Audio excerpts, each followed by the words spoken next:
It is the final episode of the Squiggly Careers Skills Sprint. Thank you for spending 20 days learning with us.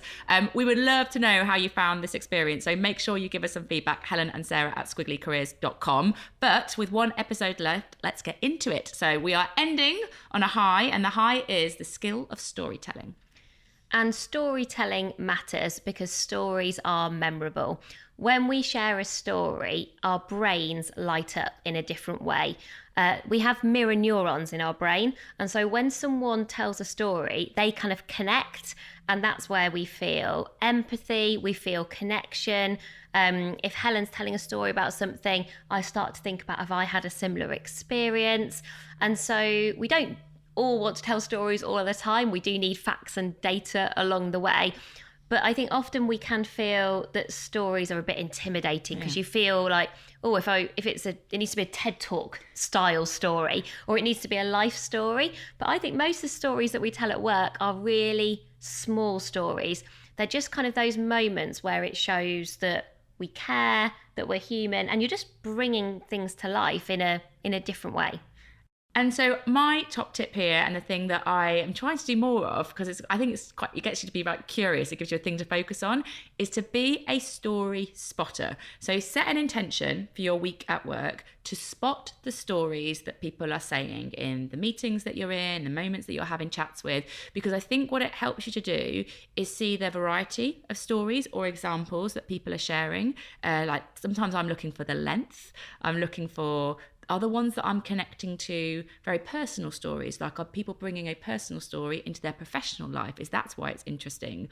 Or are people using a story to illustrate a fact, like a boring data point, and they go, do you know what? It's a bit like this. And you're like, oh, I see what you're doing. You're kind of using this thing that people can relate to because people are scared of that thing.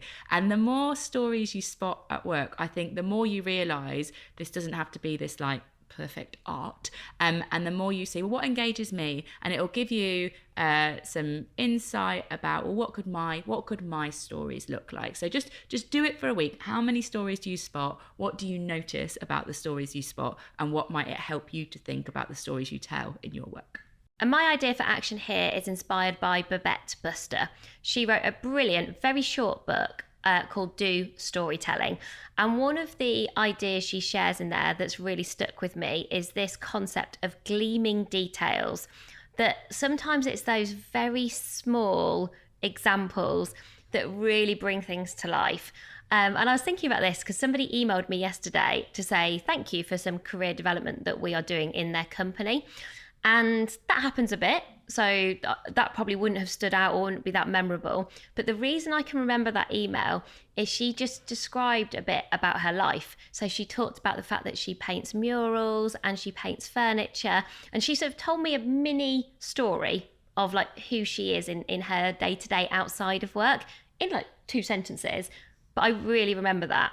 And so I think just don't be afraid to kind of have those specifics that feel just really personal to you. Sometimes when I describe the story of running a company in the pandemic, I will often talk about, I won't say, oh, it was really hard for all of the pandemic.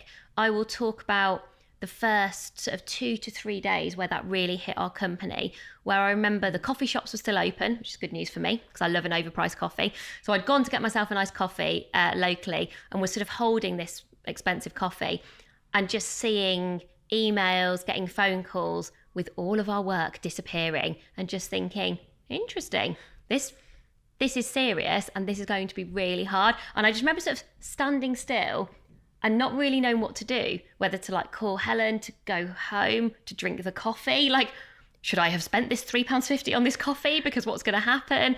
Are they going to close my son's nursery? And just so many thoughts kind of crowding in my head whilst holding this coffee and sort of just like standing there, and just feeling like really overwhelmed in that moment with kind of so much data coming my way.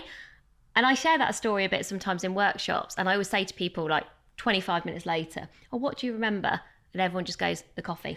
That's the thing. It's not me going, the pandemic was hard for lots of companies. It's not me being general or saying things that other people could say. That gleaming bit is so personal to me. Only I can tell that story in that way. And that's just an example, right? It's just an example of something that happened to me in that moment. So I think that's what we're looking for with storytelling. You don't need to do a TED Talk. So our recommended expert for you to follow and learn a bit more is Jeremy Connell-Waite. And he has some brilliant resources about storytelling, some of which I look at and I'm thinking, gosh, I could never do that. I really admire it. He uses these amazing drawings to tell stories, which I think is actually a different way of doing it. We've talked a lot about kind of verbal stories. I think he uses visual stories. He sort of dissects stories, doesn't he? It's fascinating. His analysis on what makes a good story, like literally like the pace and the insight, really give him a follow on LinkedIn. I think I really admire and learn a lot from how he does it.